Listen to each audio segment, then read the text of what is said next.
talking about a range of projects that I've been working on over the past 10 years. But I always think it's important at the start of my standing up here to present them, but it actually represents many collaborations across many institutions, many different funders, many colleagues. And so I'm just grateful to be here to share this work, but nothing ever happens without these type of collaborations. When I was asked to present, they asked me to share a couple of slides of my background. So I'm actually originally from New Mexico. And so I grew up in the desert. This was the house I grew up in. It was an adobe house, which is very much of that landscape.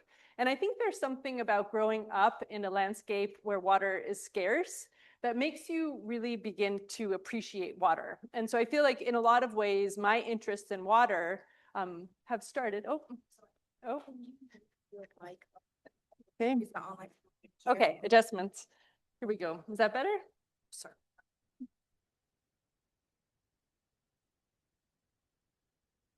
Yep. How about there? Maybe better? Yeah, hopefully this will work. And so growing up in this landscape of scarcity, of water scarcity, really led me to have a lot of questions about water and about where and how we, both as academics and designers, and also just community members, intersect with water in our daily lives. I went to my state school of the University of New Mexico, where I started to ask questions about water and what it means to be having so much growth in the desert. And it led me into a planning field. So I worked in environmental planning for the county, Bernalillo County for a while, looking at area plans, coming up with different strategies for how to manage growth within the kind of, suburbs and exterior part of Albuquerque. But through that path, it made me realize that planning, there was only some limitations to what we could do within the planning realm, which led me to eventually go into landscape architecture. And I studied landscape architecture at the University of Pennsylvania, where I developed, both the skills of kind of communication, of visual communication, and of site design, and which eventually led me to a series of really interesting internships that started to bring together my interest in design as well as my interest in planning. And so this was a project I worked on in New York, which was the Million Trees Project, where we were looking at the possibility of kind of reforesting the city of New York. And so I had a really interesting experience thinking about that from the point of view of planning and design. And then I went on to work at Michael Van Valkenburg Associates, where I had amazing experience getting to run public meetings around specific design projects. And so this was a project that I was the project manager on, the Bloomingdale Park and Trail, which is now called the Park 606 in Chicago. And so those experiences all really shaped my interest and kind of was able for me to bring together my interest in planning as well as my interest in design.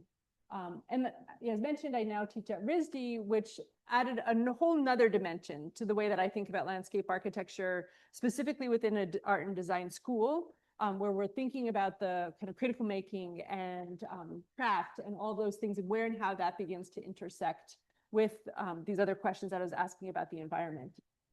And so I think, for me, as a landscape architect, I'm really interested in the role that we play and actually being here with you all from the Environmental Studies Department, because I feel like, to me, landscape architecture becomes a really interesting and important moment where we could bring together, our interests in the environment together with our artistic and creative interests in how do we look to the future, right? This kind of future projective way of thinking. And I think for me, specifically as landscape architects, I think of some of the skills that we bring to projects that I try to teach my students to be able to bring to projects is this synthetic thinking of like, how do we think across these different kind of disciplines? How do we visually communicate complex ideas? How do we engage communities in this public process? Where and how do we think about sense of place and the design of sense of place? Multi-scalar thinking, it's actually one of the most important things that I think landscape architects bring to projects, is that ability to think about big ideas, big environmental issues, but then come down to a site scale response to that work. And then, like I mentioned before, this idea of projective futures, right? Of how do we begin to imagine alternatives that don't yet exist? And I think that in order to address a lot of the environmental challenges that we're dealing with, we need to be forward thinking. And so what I want to do is share a couple of projects with you all for my own research practice that demonstrate the way that I've brought these different skill set into my work, and also the way that I begin to teach with that in mind. And so a big part of my work, like I mentioned, comes down to questions around water. And as I was working on projects, I think this becomes a really important question for us to ask when we're talking about waters. Who owns water? But more importantly, who owns our rivers and who owns our coastlines? And for me, that brought me to kind of this understanding, right, that water is a fluid, right? It saturates the soil, merges with the groundwater. It doesn't care about property lines. It evaporates and falls in distance locations. It flows across private property, but it continues downstream. And while its use can be appropriated, meaning used, it cannot be owned, right? So water naturally resists privatization. And this is not just me saying this, right? This goes back into the public trust doctrine, a lot of kind of the Code of Justinian, where, it was stated that these things are natural law common to all: air, flowing water, the sea, and consequently the shores of the sea, right? So this understanding that water has always been held as a commons. And to me, that becomes fundamental to any conversations that we're having about water, right? And so if we understand commons, what's important to understand about the commons is it's not just the resource itself, right? That is maybe part of it, which is the common pool resource, whether that's a place or the physical resource of water. But in order to really have a functioning commons, you also need to have the community who's governing that resource. And then the practices, the stewardship, the management decisions about how that resource gets managed, right? And so, so to me, it's important that we understand when we say the word commons, it's not just the resource, it's actually a whole network, right, of community members who are caring for and making decisions around the commons. And so as I started to try to untangle, right, the complex way that I'm thinking about water as a commons, like I often do in the middle of a research project, is I start to diagram things, right? Because I'm a visual thinker. As a designer, I think visually. And so I started to just map out all the different ways that I was thinking about water as a commons. So part of it is about freshwater commons. This question of who has access to clean fresh water. How do we begin to think about community ownership versus kind of a capitalist and extractive mindset around water? I think about it in relation to public access, in terms of who has access to our coastlines or to our rivers. I think about it in terms of resilience, right? Which is if we begin to decide that, public access to water is important in our coastline and riverine communities, what does that mean as those lines are shifting? And then lastly, relational commons of this idea of like how we relate to water as thinking beyond this kind of capitalist way of relationships is important to shifting the way that we're thinking in general and getting to the underlying issues surrounding this kind of extractive capitalist mindset that we've had around water historically. And so I began to pull that apart into my begin to understand some of the different projects that I've been working on through that lens. And so one way that I've been thinking about freshwater commons and the way that it and this is a breakdown of this kind of first topic up there, which I think I point to, and I'll kind of go through each of them and talk about a couple of projects that relate to them. So this question of who has access to water resources and decision-making around the allocation of these resources, how can we use our creativity and design tools to resist privatization and to develop an inclusive public process that helps to build landscape literacy, environmental democracies, and sense of stewardship? And so to me, those became important questions when we're talking about fresh water. So like I mentioned, I grew up in New Mexico, which meant that I had the fortune of growing up along an amazing community resource, which is called the acequias, or the irrigation ditches. And they actually are a functioning commons, which is, I think, part of where my interest came from this. I grew up in Albuquerque, where we had these irrigation ditches that wove through this desert city. And I began asking questions about these ditches. And in that process, I started to map them, because until we map and understand them as an interconnected network, we don't value them, right? People don't understand the resource that they are. And so part of that process began with just helping people to visualize and understand it as an interconnected system, rather than as these isolated moments that happen throughout the city. And then I began to map out how had the historic irrigation infrastructure actually shaped the original founding of the city and the settlement patterns within the city. And how has that been changed over time in terms of how the city has grown around them, and how that has actually shifted the relationship that we had to the water and the resource of the water. And then understanding it historically in terms of, the acequias were this kind of original infrastructure of settlement where there was in order to survive in the desert, you had to have water, right? And so it was that initial founding of some of the historic kind of Spanish communities within New Mexico that then got supplanted by the roads and the railroads, and then this kind of infrastructure of control, which is the kind of larger Middle River Grand Conservancy District, which now makes decisions about the management of water. But really, these ditches become extremely important because they differentiate what is arable, what is farmable land versus what is non-arable land. And so the way that I mentioned there's still comments is that in these smaller communities, the communities actually work together in order to make decisions around the allocation of water, right? And so they still have functioning commons where everybody who is getting water from the ditch actually participates in the annual cleaning of the ditches as well, right? So there's this way that this kind of idea of stewardship, or this idea of the broader community as needed to support it, is integral to the way that they're still functioning. And this idea of, what is the future of irrigation ditches in Albuquerque, and how can the irrigation ditches actually help to shape the future of the city? So this was just kind of an early mapping I was doing, trying to understand where is the different water sources coming from, what might that mean in terms of where and how the ditches might evolve and the different scenarios of where they might go to in the future. And trying to advocate for this idea of the multifunctional network. So how can we manage the ditches as this complex social ecological system they have become, because they were historically built just as irrigation ditches, but over time, they've now served, they're earthen, and so they serve to recharge the aquifer. They have amazing riparian corridors along them. And so they're actually become a really important part of the ecological kind of urban ecology of Albuquerque. But they've also become these kind of de facto recreation corridors through a city that otherwise is very kind of urban, or very kind of car oriented. And so this question of how do we have to shift how we're managing them, because if it's just for agriculture and irrigation, then as those needs kind of, because people are selling off their land, agricultural land, then how do we begin to kind of advocate for the preservation of these corridors? And so kind of pushing back against this idea of the kind of sprawling suburbs that we tend to have, but to actually understanding Albuquerque as a acequia city.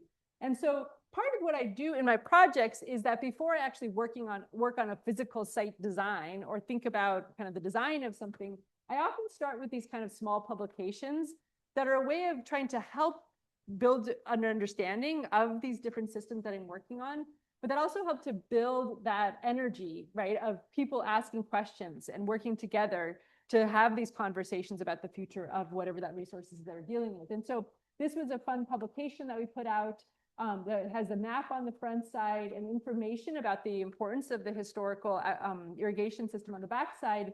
And we have these at a lot of the entrances to the acequias, right? And so part of that is like, where and how do we build that momentum within the city to start having these conversations? And so part of the work that I do is about where and how we can kind of use our skills, maybe more as graphic designers or as researchers, in order to start to instigate some of these conversations. As well as other publications. These were two different publications that I wrote about. This one is in the local Edible magazine, which is just like, how do we start to have these conversations with a more general audience and help to build awareness, right? Because a lot of people don't understand the importance of these systems. And so just trying to understand where and where do we have these conversations within the larger, broader kind of public realm of our communities becomes really important to me. And so the acequias, so a lot of what I do is I kind of instigate these projects, they kind of go on pause and they come up again in other ways, right? So this one, I just published this, it was last year, but already, there's emails, right? There's people who are coming to me and saying like, how do we move this work forward? How do we start to kind of work this into the way that the city is thinking about public space, right? And that's one of my hopes, is that as we introduce these conversations, it starts to inform other decisions the city or others might be making.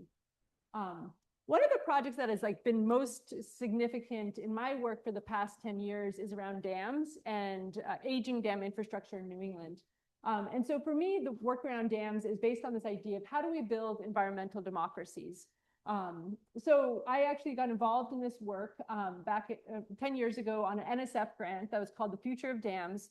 And there was, I think it was 5 different states, a couple different institutions, a lot of different researchers coming from many different disciplines.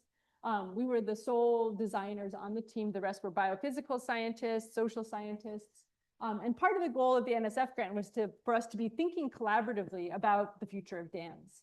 And it really required for us to get out of our disciplinary boundaries and to start to have conversations about the different types of questions we were asking. And I think it was based on this idea, which you all probably, embrace in the environmental studies department, which is that wicked environmental problems require interdisciplinary and creative approaches.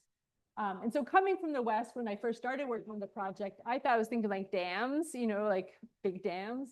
And actually, when we're talking about dams within New England, which is where I've been focusing, we're often talking about these really small, old colonial or industrial dams. And so, but even though they're small, they still have very significant impacts on the environment.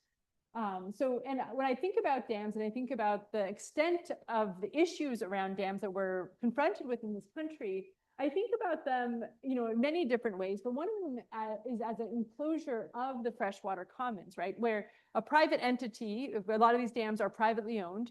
So a private entity, whether that was a mill, a kind of sawmill or a grist mill, they built a dam on what is the commons, right? The river, right? Which is all for everybody. And they enclose that, they use that resource for their own kind of, economic gain. And now we're stuck with all of these legacy dams, right? That no longer serve a purpose. And they're just there. And the original people who built them have long left, right? So there's questions of what do we do with the scale of this issue? And as we know, right, so you all probably familiar with this, right, that obviously dams have had huge impacts on the ecology of our rivers, specifically on anadromous fish that depend on that ability to go from freshwater to saltwater, which they're running right now in many of our rivers. And I recommend you go visit them. It's a really amazing sight to see the herring come up every year. But also, and kind of more, also significant is the fact that a lot of these dams have not been maintained, right? And so in 2021, the American Society of Civil Engineers gave the nation's dams a D grade, right? Indicating the lack of maintenance and poor condition of many of these dams. And we see this happening, right? Whenever we have extreme weather events, we hear of these dams, right, that are on the kind of verge of collapse. And so it's not an issue that can just be ignored, which is what we've largely been doing. In addition, I think what's important to forefront is that for many indigenous communities, dams and this diminished migratory fish runs continue to symbolize this injustice of colonization and the impacts on indigenous cultures and the loss of respect between people and the rivers. And I think this becomes important because often in these conversations, people are talking about the importance of preserving the dam because of the history, right? Which forefronts a singular history of that area, right? So the colonial history of that area. And so to me, it's really important that we bring in many different voices that are talking about all the different histories of those rivers. And so this question, so because of all these issues, there's been a push within this region to remove dams. And when I first started working on this, I read this amazing article, which had this quote: "The Swift River has been a part of me since I was a little kid. You kill the dam, you're killing a part of me." And to me, that was a really significant article because it goes into a lot of different detail of why there's been opposition to dam removal, specifically in New England.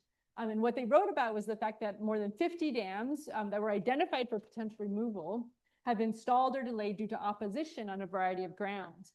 But they specifically spoke about the community opposition around two main factors. One is the perceived loss or threat to individual and collective sense of place around dams and impoundments.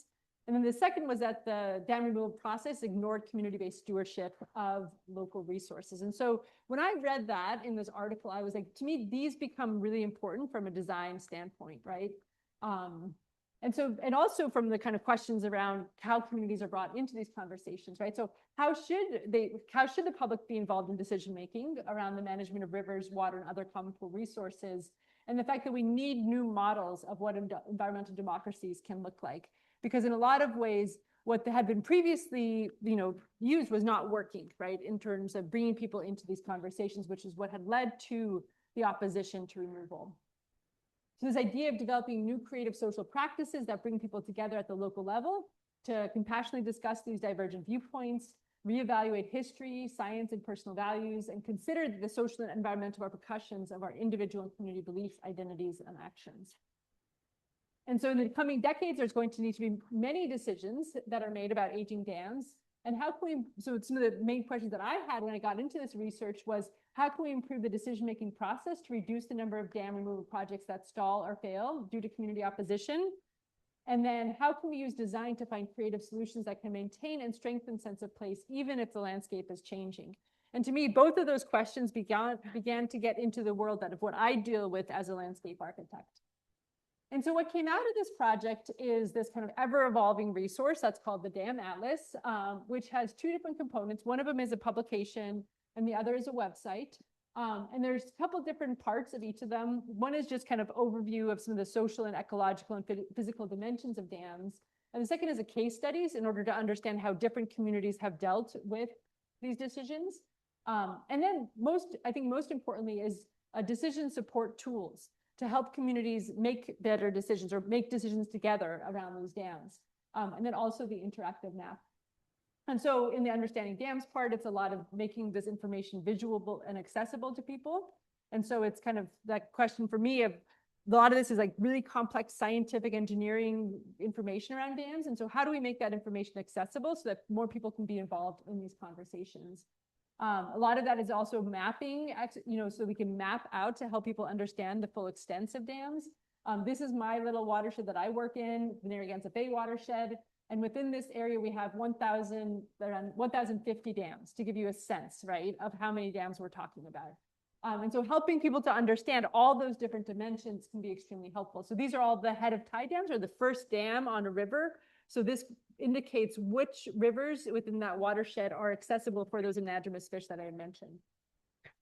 We also developed a whole series of case studies, like I mentioned, looking at some of the different alternatives that are frequently considered. And so just looking across mostly New England, but just to understand where and how have other communities dealt with similar issues. And that can be really helpful for inspiring people to think more creatively.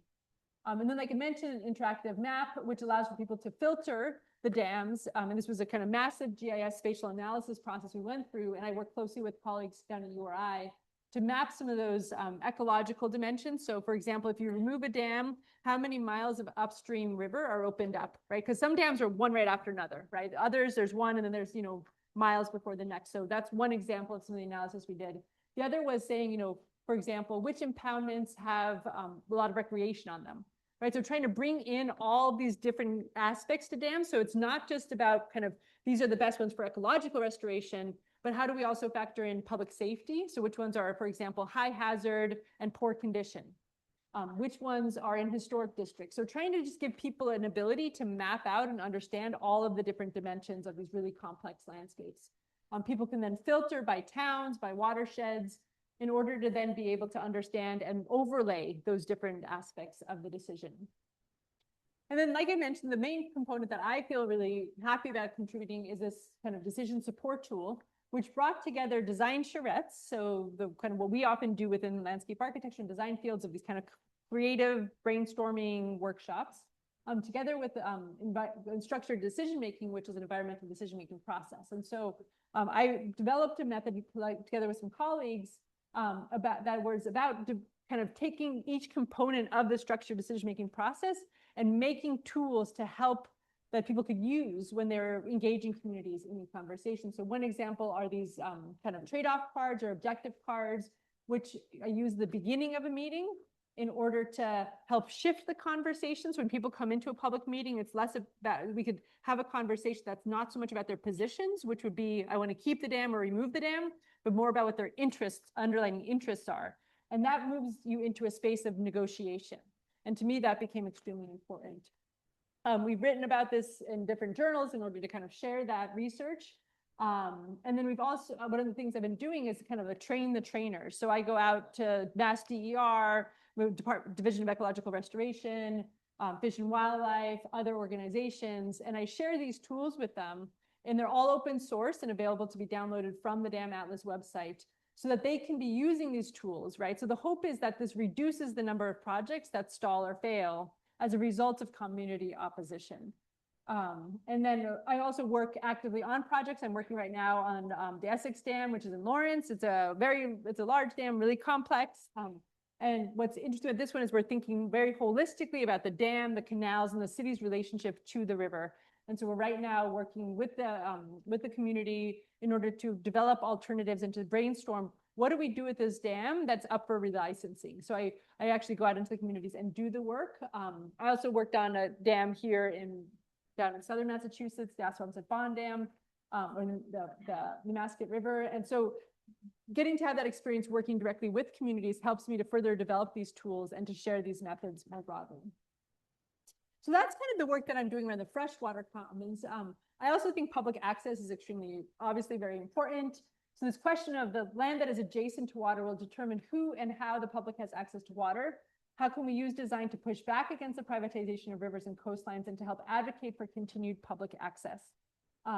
So one of the projects I'm also working on is Providence Shoreline, which is about reasserting public access to the waterfront. So we actually, within Narragansett Bay, have very good shoreline access in general. The Coastal Resource Management Council has done a very good job of advocating for public access. And it's actually written into our state constitution, right, that the public has access to the shoreline. And what's really exciting is that it just recently in 2023, this kind of access or this right to the public's right to the shoreline was actually reasserted through a new bill at the state level, which not only guaranteed access up to the high tide line, which is a little bit of an ambiguous line if you're walking on the beach, but it actually extended that access 10 feet landward of the visible high tide line, which is recognizable by seaweed, shells, or other debris. And so for me, that became a really important moment, right? Because so often we have private property owners who are like, this is my private beach. And I think it's really important that we as a public know that beaches are public, at least in Rhode Island, right? This varies from state to state, but in Rhode Island, beaches are public. And if we're not advocating for that right, then those rights get taken away, right? And so to me, this became a really important issue, especially in areas where we tend to have hardened shorelines, where that's where you begin to lose that access, right? So if somebody hardens their shoreline, all of a sudden the public access is gone. And so one of the projects I'm working on is right in the port, is in the Port of Providence here, where we're working with a community cohort that lives in this adjacent neighborhood and beginning to look at where and how do we begin to reassert that public access within this area that has historically had this hardened shoreline. And so that's been really exciting. And we're just at this point of looking at some of these existing typologies of the shoreline and beginning to understand where and how we could actually bring back public access to connect areas where there's been a hardened edge, where we can bring back an ability for people to walk laterally, so along that shoreline, and connect areas where we have had hardened edges, especially in this area where the community does not have very good access. And so to me, this question of shoreline access, river access becomes extremely important. And that's where within the design fields, when I think about the design of public space adjacent to rivers and coastlines, it becomes extremely important, right? That we are reasserting that public access to that areas. Another aspect of the kind of hydrocommons framing is the idea of the resilience commons. So if we think about that line, right, that demarcates our water and our land, then that line is shifting, like I mentioned, right? As we know, right, with sea level rise. And so if we think about how the land that is retreated from due to climate change can be reclaimed as a commons to help build resilience to climate change and work towards environmental and climate justice. So this idea of kind of how do we use this moment where we are beginning to retreat as a way of reclaiming that space as the public realm, right? And so we all know, right, that climate change is affecting all aspects of the water cycle, and that water is the main way through which we're going to be experiencing the impacts of climate change. And so this boundary, right, it's going to be fluctuating. These are some work that done with URI, where they were identifying a part of Narragansett Bay where they kind of were projecting the sea level rise. And so as we understand that these kind of sea level rise and the tide lines are going to be shifting landward, what does that then mean in terms of where we draw that line between the public and the private realm? And that to me is a really important part of this conversation and how can we, if we are redrawing that line, how can that space then be imagined, right, as a kind of strategy for building climate resilience and working towards environmental and climate justice within these areas? And so as part of that, one of the things I've been doing is going and visiting sites where there have been active retreat taking place in order to understand where and how is that landscape designed post-retreat, right? How much of that landscape is actually then designed as a public space, as a commons, and where and how can we make space for the floodwaters while also allowing for public access? And so that brought me to a range of different sites that I've done a series of case studies on to understand, this is an example in New Jersey, where public access was brought into a series of kind of coastal parcels that were slowly being retreated from, right? And so that was a kind of an interesting moment to see that versus other sites where there was no access that was allowed. And then to create a series of case studies that help us begin to help communities understand where when they are to retreat, where and how that space could then be used post-retreat. And so trying to build that understanding and build that catalog of strategies to help to inform and help communities who might be resistant to change. So once again, it's these questions of like, where and how do we build this understanding and help people to imagine a future for the landscape that is different from what is there right now. And then just kind of writing about it and sharing those ideas more broadly. Being at RISD, part of my work has also brought me to like a different scale of thinking. So a lot of these projects, as you saw, were very regionally focused. But being at RISD, and I think one of the things that we bring to our work at RISD is a much more of a kind of hands-on material way of working. And so part of what I've been doing is saying like, where and how do we begin to embody some of these practices in our work, in our kind of material making practices as well. And so this is a project that I actually also worked on with Sherry Fulton-Neer, who's now here at Tufts with you all, where we were wondering about the opportunity for creating some form of breakwater, some sort of kind of ability to reduce erosion and build habitat along the coastline, one where community members could participate in the act of stewardship, right? Because I think part of the problem is that we tend as community members, we think that the city or the state will take care of these issues, right? And so we've kind of abdicated our responsibility to help with the maintenance and the stewardship of our rivers and coastlines. And so part of this work is where and how do we re-engage communities in that process and also build community and build sense of place in that process of working on the stewardship projects. So this was an early rendering that we did of the idea of the project. And then we went forward to kind of develop prototypes in order to test at different forms, understand where and how they could be modular in order to allow for communities to build them rather than having large cranes. And then we worked with high schoolers in order to cast the forms, and then we worked with community members in order to install the forms. And it was just this, I think there becomes a moment when we're talking about a lot of these issues where sometimes it could be really disempowering for community members to talk about climate change, to talk about these environmental issues. And I find that what's really powerful is to get people out in the water doing stuff. And so for me, these become these really hopeful moments where community members can actually participate in addressing these issues. And so we've then gone on to explore this in terms of other materials, of whether we can use alternatives to concrete. And I've also been working on this specifically with willow on more riverine sites. So the kind of shelter project was more coastal, where we were looking specifically at kind of habitat for coastal species. This is more riverine, where we're using willow, which is a live material. And we get community members involved in the installation of these kind of what they're called willow spiling edges. And so this is a cut edge of a river bank that's eroding. We go in the dormant season and we do these installations. And it just becomes a really great community gathering. The community members get together. They are in the water. They're doing the installation. And like I said, I feel like there's an aspect of that is really important for us on a kind of almost like a spiritual level, for us to be able to participate in the shaping of our landscape and our environment. And then just kind of working on different sites with the willow, which I love working with that material. And then also I work with clay, and I've offered a couple of studios at RISD that were interdisciplinary studios between landscape architecture and ceramics. I did a studio that was between landscape architecture and textiles, where we were looking at these ideas of weaving. But just this kind of shifting scales, right? We're still talking about these big issues of climate change, water quality, but where and how do we now shift scales to understand it at that material quality, right? Of the material properties of these things. And so with the clay, for example, I was looking at those irrigation ditches that I mentioned earlier and the erosion along the banks of them, where the city comes and tends to concrete line the ditches when there's erosion, which you no longer have the recharge, you no longer have that riparian habitat. And so in my studio, we were asking, can we develop an alternative to concrete lining that could reduce erosion? And so I was able to bring my students out to New Mexico, where we had this amazing immersive experience, understanding the history of clay and pottery within that landscape.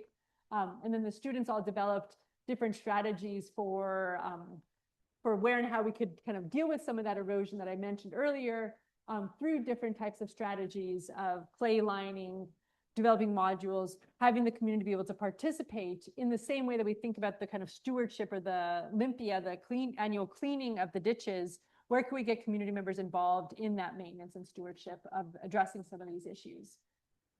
And then just kind of some of the publications that I've written, kind of reflecting on some of that work. The last project I want to share with you all is kind of within that category of what I call the relational commons. So these issues around water are more than just legal and political, they're also spiritual.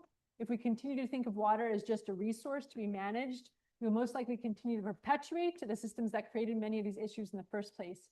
Until we shift the way we think about the relationship between humans, nature, and the more than human world, there'll be a limit to how much we can address the core of these issues. So how can we use our creative practices to help people understand the relationship to each other, to the land, and to the water differently? And to me, that's a really important part of the work that I'm doing, which is trying to get to some of the core issues that are leading to some of these issues that we're dealing with.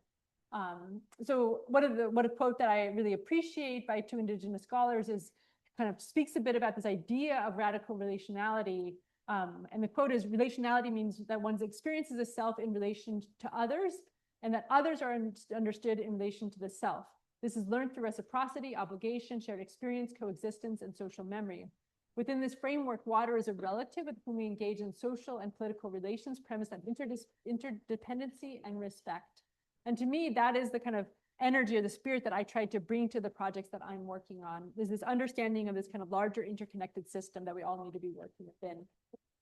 So the main project I want to share about that is this project called the Blackstone Commons, which started off kind of turning with this idea of kind of where, historically within New England, all of our communities were founded in relationship to rivers, right? But that as roads kind of got built, we turned our backs to our rivers. And so where and how do we think about this as an opportunity right now to turn back to our rivers as a way of building sense of place within this region?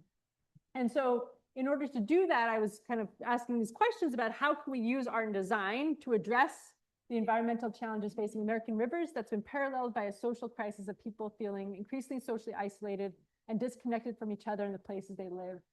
The Blackstone Commons is a community placemaking project that aims to build a sense of place around the rivers and encourage people to turn back to the rivers. We use pop-up community engagement events. We do these expeditions down the river, a publication, and we try to help communities envision the future of the Blackstone River.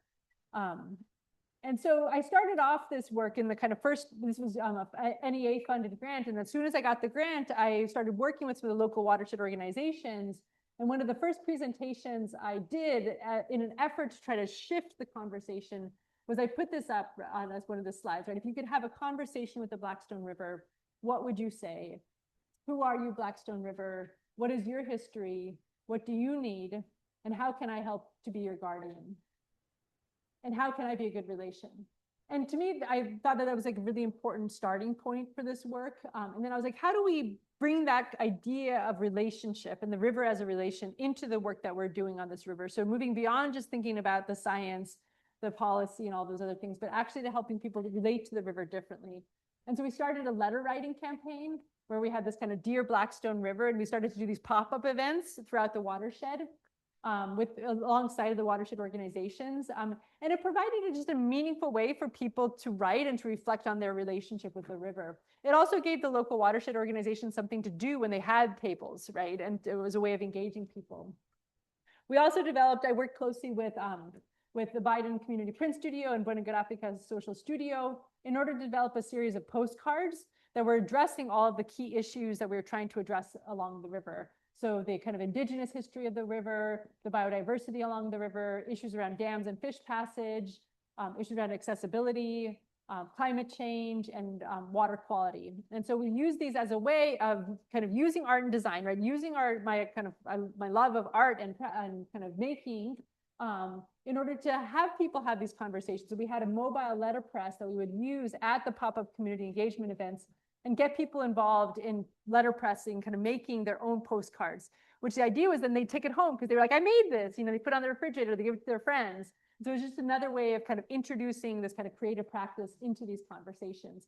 We had Senator Reid at some of our events. So which is like, this moments where kind of by building that momentum, you also can begin to have an impact on the politics, right? And so he came, he started to support the work we were doing, which has led into a whole other range of projects that I'll talk about in a minute. But we did this at a whole series of events.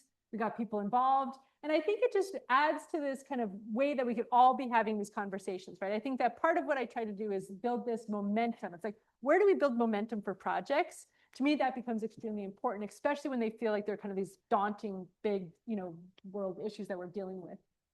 We work also very closely with the Narragansett and the Nipmuc tribe on this work. We have an annual fish migration parade or paddle every year. So it's actually happening in May if anybody wants to come. But the idea behind it is that right now fish cannot migrate upstream because we have many dams at the very beginning of the Blackstone River. And so until the fish are able to migrate, we do our parade, right? And so it's just a way of building community, building support around and pressure, right? Pressure for them to be addressing issues around fish passage. And it's just extremely meaningful also to be working with the tribes in order to be having these conversations about the river. And we've had a couple of different articles written about some of these collaborations. And this is a quote from an article where it said, it's not just about finding solutions, it's about going deeper than that. It's trying to establish a different way of relating to the river and to one another. And to me, it is actually a change we're going to need to make the kind of larger societal environmental changes ahead of us, right? So this idea of where and how do we bring that kind of those collaborations and that way of thinking into our work and into our practice. As part of this, we've also developed this paddle guide. So one of the challenges of a lot of our rivers is that how do you get people onto the river in order to be keeping an eye on the river? And so I developed this paddle guide of the whole river. So this is from Worcester all the way down to Providence. We have 21 dams on our 48-mile river. But the question of how do you portage those dams? How do you do it? It's actually an amazing paddle to do the full kind of source to sea paddle. But this idea of making these small publications, these are, it's a fold out map, and then you just give it to people and all of a sudden they start to think differently about the river and they go out on the river and they start caring about the water. We also built this 30-foot model that we use for our community engagement events. I call it a showstopper because if you show up, we just were using it this past week at a couple of events and you set it up and then you can have a conversation with people. They want to come over, they want to see what it is, right? And so it's about taking these ideas that I'm sure you all are dealing with in environmental studies, but trying to get people giving the momentum, right? Where and how do we use design and art to build momentum around some of this work and to help people to understand the bigger issues, the bigger complexity of these issues. We've made boards that help to educate about the different issues. And like I said, we do this annual paddle where we paddle all the way from Worcester to Providence and we get people on the water together, right? Being on the water to me is one of the best ways that we could build advocates. And what's exciting at this work is that it's actually led to, we just got a National Fish and Wildlife Foundation grant for $1 million to continue this work. And so I'm working with all the watershed organizations and we're developing a vision plan for the whole river that's based on, we're working with the engineers to do a hydrology and hydraulic study. We're coming up with a dam action plan of how do we move forward with those 21 dams and also an access action plan. So we're going to actually identify some of the key access points or opportunities along the river. And then we're going to go from that large watershed scale down to then the site scale design, right? And so these questions of where and how do we begin to work across scales in order to begin to make these changes? Because I think sometimes when we're only working in that planning scale or the policy world, it's really hard because we don't see change happening, right? And so for me, this work is about where and how we can actually begin to create change within people's communities, within the environment, that helps them to see that change is possible, right? To work towards those bigger issues. And so I think with that, I would leave you all with this question, right? Which is your water body, right? And how do you begin to bring your practice, whether it's environmental studies or whatever discipline that you're coming from, in order to move that work forward, right? And I think that for me, one of the reasons why I was excited to come today is because, like I said before, I think that coming from an environmental studies background, landscape architecture provides a really interesting and exciting way for you all to begin to think about where and how the types of projects or types of ideas you're interested in can become actualized in the real world. And so for me, that becomes an exciting moment between the big ideas, between these big policy and environmental challenges we're dealing with, and turning that into then real life change in the real world. And so I'd kind of wrap it up and I'd open it up for any questions that you all might have about the work, about landscape architecture, and anything else that you might have an interest in. Thank you all.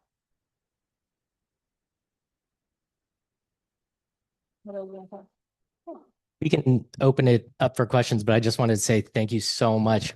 This was fascinating and so expansive and really shows how design is really the synthesis of all these different things. And it really got me thinking about the idea of the commons and the water being kind of the way out of this, I don't know, traditional Jeffersonian grid, the kind of plot and parcel, and the idea of land as a commodified good. And it's really exciting to see, because when they were doing the Jeffersonian grid, they didn't even know what to do with the water, right? So when they were subdividing land, yes, it broke the logic. And of course, that's where we should be looking at right now as for the commons, like the place that broke that logic, because that logic was broken to begin with. I have a lot of questions, but we don't have much time. So I'm going to open it up. And if there are no questions, I can ask some. But is there anybody who has questions?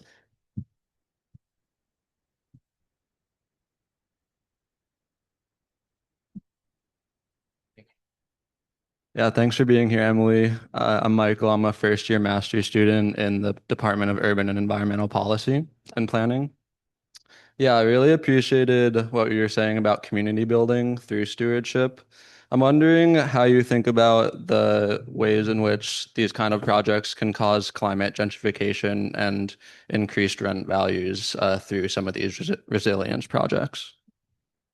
It's always a huge issue within landscape architecture, right? Is when we're dealing with, opportunities, right? And the need to improve these neighborhoods or these coastlines or whatever it might be.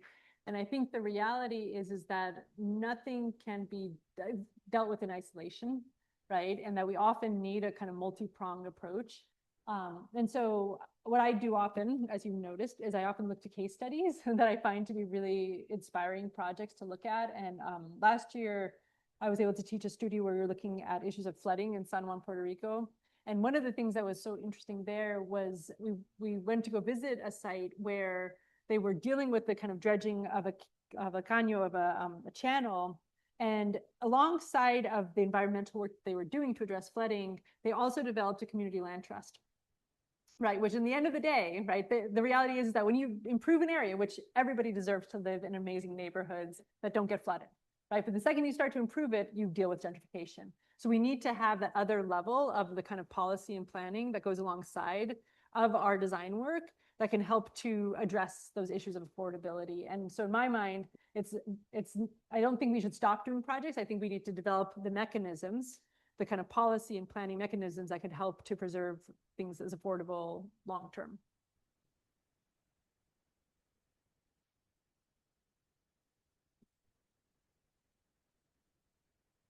In Massachusetts, they give grades to the rivers. This one's not doing too well. It's pretty polluted. And I just checked the Blackstone River. It's not doing too well. And most polluted river in the United States. Yeah. 7 was designated the most polluted river. So that's pretty incredible. And the Alewife near us is one of the most polluted rivers near us. And yet there's all sorts of beautification efforts, access efforts. And so I was wondering if you could talk a little bit about sort of the junction between pollution and access and energy to right a wrong. Yeah, no, I mean, I think that is a big, there's like multiple parts to that, right? One is this question of like, do we promote access, right, when we know that a river is polluted, right? The question for me comes down to like, what is the nature of the pollution, right? Is it from CSO events, it's combined sewer overflow events, or is it in the kind of legacy contaminants in the river, right? Those are two different sources of pollution, which the Blackstone deals with both of those. And I think the important part is that is just the education around those different issues, right? So part of the education around the Blackstone is like, after there's been a rainstorm event, you don't go to the river for 48 hours, right? And if you're on the river, it's like you kind of wash off everything afterwards. And so I think that there's ways that I don't think the issues of pollution should stop us from accessing our rivers. I think the reality is that we are exposed to toxins in our environment all the time. And then I think the second part of that is then how do we initiate those efforts in order to do the cleanups, right? And so part of the work that we're doing is, kind of working with the city of Worcester to talk about their combined sewer overflow issues, right? Part of it is, with the contaminants, it gets a little bit more complicated because there are those legacy contaminants. But I think whenever we're dealing with a dam site, it's always a major factor. But I think a big part of it, what we're doing is trying to address some of those kind of legacy harm that has been done. But I think we are limited in what we are able to do. And there's a certain level of acceptance of the level of toxins that we're dealing with in our environment, while also making smart decisions, helping people to still get access, but to do it in a smart way. And so it's always a balancing act. And there are years when we don't do our paddle at all because there's too much rain. I think it was the year after we did our inaugural paddle, we couldn't even go out on the water because we had rainstorm after rainstorm after rainstorm. And so I think it's just about, kind of being able to mediate and navigate that risk and understand how to communicate that risk to others. So, yeah.